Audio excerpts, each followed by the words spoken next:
these are challenging economic times. Two major topics of this election year are the federal budget and the federal deficit. Members of Congress have proposed drastic spending cuts in order to reduce the deficit. Unlike other major deficit reduction efforts in the past, these proposals include cuts to key foreign and domestic programs that help the hungry and impoverished. Bread for the World is among those who believe that such cuts will fall disproportionately on the most vulnerable people in the United States and abroad, and they will result in an increase in hunger and poverty at home and overseas. Reducing our long-term deficit is critical, but cutting these programs will not make a dent in the deficit, and they will have a devastating impact on the most vulnerable members of our society and global community, the ones that Jesus calls the least of these. The ELCA supports the advocacy work of Bread for the World not only because of its Lutheran connections, but because we understand that governments are a means through which God can work to build a peaceful and just society. And as a public church, we have a responsibility to address these issues. We know that although they are necessary in alleviating hunger, we can't soup kitchen and food pantry our way out of hunger. We need to change public policy in order to combat the conditions that keep people impoverished, and that requires advocacy. Seeing the budget debate as an economic, political, and also a moral issue, the leaders of 65 denominations and relief and development agencies met and formed a circle of protection around the funding for programs that help those who will be most hurt by these proposed cuts. Because these leaders believe that God holds nations accountable for the way they treat the poor and vulnerable. The ELCA, Bread for the World, and Lutheran World Relief leaders are among those who signed this document. Maintaining this circle is what this year's offering of letters is all about.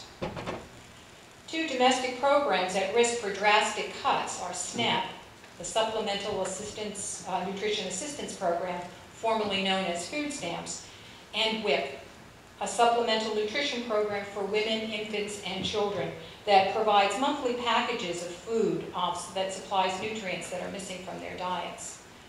SNAP served more than 13% of Americans in 2010, with 85% of its benefits going to families with incomes below the poverty line of $22,000 for a family of 4. Families with earnings of up to $41,000 are eligible for WIC. While poverty and unemployment have increased over the past 3 years, WIC and SNAP have helped keep hunger from increasing at an equal rate. They are effective programs, and they should be maintained at full funding. I have seen firsthand how beneficial these nutrition programs are. 14 years ago, my goddaughter, Sarah, left an abusive marriage and became a single mother with a 6-month-old son. She chose not to return home and instead remain in that small Midwestern city where she was living, primarily because opportunities for jobs and the possibility that she could continue her education were greater there. She was eligible for food stamps and WIC, as well as the local food pantry. In a financial juggling act, these benefits enabled Sarah to take what she earned and put that toward rent and childcare and car expenses because public transportation was sorely lacking. This assistance, along with loans and grants, enabled Sarah to continue her education on a part-time basis. Well, those were tough years for Sarah and Lucas, but Sarah graduated with a degree in early childhood education, and today she is happily married, a mother of 3, a daycare operator, a taxpayer, and in gratitude, an advocate for nutrition assistance programs. 2 other programs at risk of budget cuts are the Earned Income Tax Credit and the Child Tax Credit. The EITC is a tax credit that supplements the wages of low-income workers. The more wages people earn to a set limit, the more money they can claim in a refundable tax credit, giving them more money to spend on the necessities of life.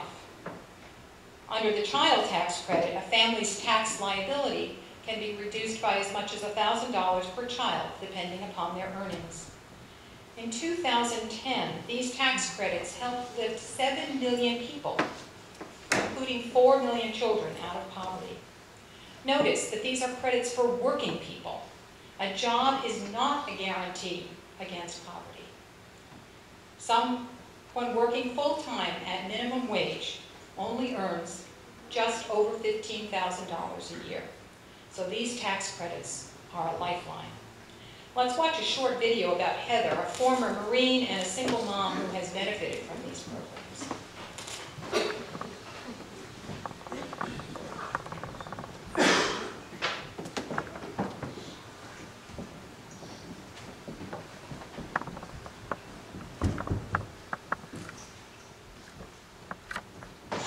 Are you my mother? The baby bird asked the dog. I am not your mother. I am a dog. What's this animal? A cow. I have learned humility beyond anything else through this ordeal, that what I have is a gift from God, and it's nothing else. And it can go away in a minute, and it can come back in a minute. We're not his mother. The dog and the cow were not his mother. I have a mother, said the baby bird. I know I do. I will find her. I will.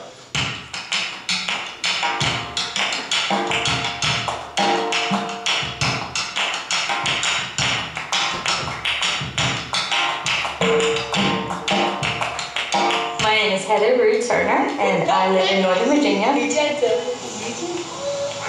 The last time Bread for the World came, we were at the apartment. My ex-husband really started drinking a lot more than he should have, and it was a dangerous situation for the children and I. So we left. Even though I was working, we still didn't have enough. I had 2 toddlers, and I had no money. You know, we have 1 banana in the house. If I cut it in half, they can each have half of a banana. Then I don't need vitamins. I'm already grown up. I feel like I just can't take food away from them. I was just resigned myself to the fact that I was going to be just me and the kids for a long time. You know, I'd be the lady with all the cats living by herself. And I was okay with that. But I guess God had other plans for us.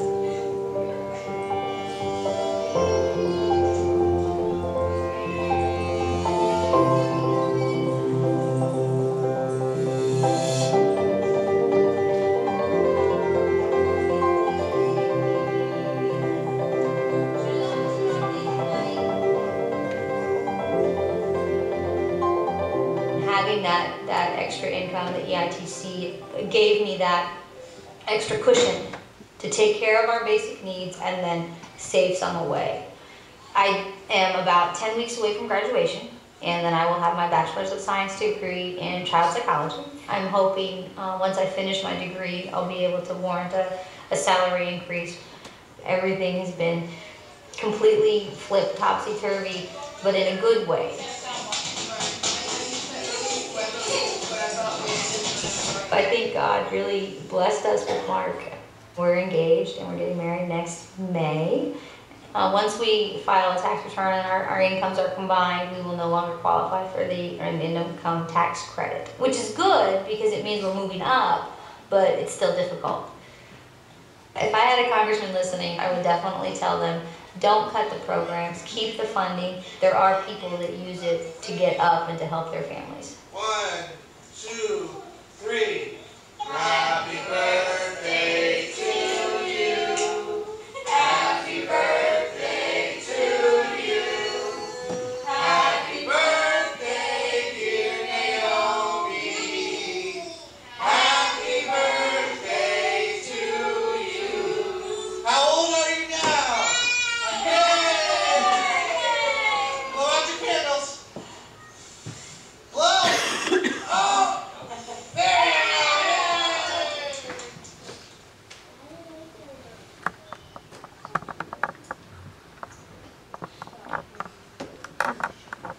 In addition to domestic programs, emergency food aid and poverty-focused foreign assistance programs are also on the chopping block. Less than 1 cent of every dollar of revenue currently goes to these programs. They are lifelines that have helped reduce the number of people living in extreme poverty and that is less than $1.25 a day, by almost 7%. An economist friend of mine said that $1.25, that's what $1.25 would buy in the United States. That's what these people are living on.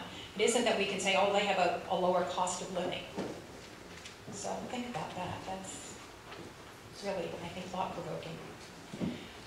With drought and famine, the worst in 60 years encompassing the Sahel region of Africa as well as its Horn, this is not a time to cut back on foreign aid.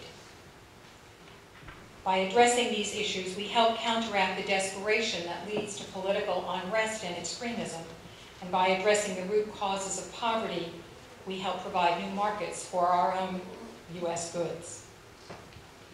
Throughout history, God has advocated for the vulnerable. Through Moses, God demanded that Pharaoh free the Israelites. Through prophets like Amos, God pleaded with the rulers on behalf of the poor and the oppressed. Through Jesus' ministry and teachings, we learn how the poor should be treated, from stories like the rich young man to the Good Samaritan to the feeding of the 5,000. And through Christ's death and resurrection, God has advocated for us, showing us the length to which God will go to save his children. And so God continues to advocate for the vulnerable to us as the ones who elect and empower our leaders, and through us by the seed of advocacy that God has planted within us, the church. You are invited to sprout that seed today and participate in the offering of letters. Please pick up a packet of 3 letters and envelopes in the north exits on the side table over here. One for each senator and one for your representative. The packets are divided according to the representative because that's what differs for each of us. For most of us, it will be Nita Lowy or Nan Hayward. And there are charts that you can consult if you're not sure who your representative is. Please bring your packet downstairs and where you can sign the letters and add your address and also address the envelope with the return address, because that's what identifies you as a constituent. And if you're not a constituent, your letter will be tossed. Alternatively, you may take the letters home and use them as a guide to write your personal letters during the week. Or you may come downstairs where you can handwrite both letters and envelopes. Bread for the World says the handwritten letters get the best response, but it's also time-consuming. If you would rather send pre-worded emails, information about that is on the back of the sheet that you should have received with the bulletin this morning. And if you didn't, you can pick those up on the narthex table. And this also has some background information about some of these issues. Whichever way you choose to contact your elected leaders is fine. The important thing is that our voices are heard so that the vulnerable will be protected. This is God's work, our hands, our voices.